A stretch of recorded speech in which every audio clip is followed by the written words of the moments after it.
The number one thing that I've learned since becoming an adult, when I was a kid, I used to want to get everywhere as fast and as big as possible. I had no patience whatsoever. And the number one thing that I learned, I need to really sit down and figure out what's the right thing to get me towards my goal. Do that one thing as much as I possibly can do in that one day and do no more than that. If I'm trying to do too much in one day, so many things go wrong. The slightest bit of overdoing it can destroy everything. So let's say you want to go 50,000 miles. Here's a shitty AI image of a car. Now, this car is going 75 and a 60. What happens is 3 hours later, one car going 60 and one car going 75. Really, the difference is 45 miles. You know, when you're speeding to get somewhere, all you're doing is running the risk of getting pulled over, getting a speeding ticket, getting points on your license to get there literally like 10 minutes earlier. Car number one, 180 miles. Car number two, 225 miles. Really not a big difference. But then what happens is an hour later, car one, which is going 60, has total faith that they're going to arrive. The number one thing that I really do now, right? I have to have faith that what I'm doing will pay off. If I don't have faith, I'm not going to be able to enjoy the journey, and then I'm just going to literally wake up with panic attacks and my heart beating too fast every single morning. It's going to be a nightmare. Everything's going to be a disaster. I'm not going to be able to appreciate my life as it's passing me by. This person right here with this cool chick, look at that. I didn't even know they made non-stop automation cars in Europe, but they do, and he's enjoying himself. But this person, car number two going 75, she gets pulled over, and she's like, "Oh no,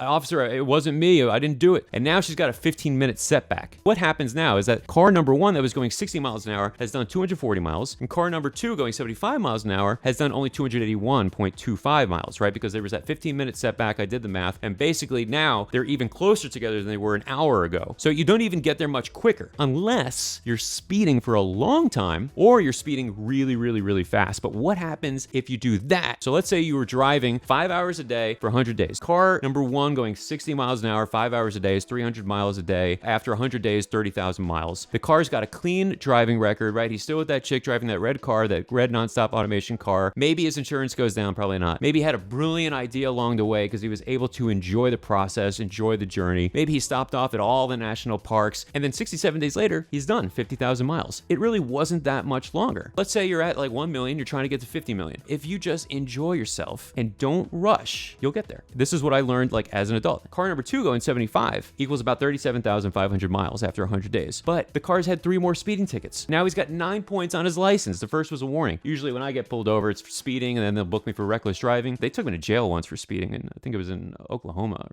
Where was I? And now what happens is 67 days later, you actually don't even have a driver's license anymore. Your driver's license is suspended. You don't even really have a car. You can't go anywhere. You are stalled out, and you've paid all this money. So your insurance is now going up. You're taking Ubers everywhere. You have to hire drivers. You got to go to all these classes to get your license back. Your wife's insurance goes up because you're on the same plan. The point is that even going a little bit faster than you should be going, right? You're going 75 and a 60, not a big deal. But even doing that can have catastrophic consequences. The fastest way to get anywhere is just to take your time. Just take your time, enjoy yourself, and that's the point of this video.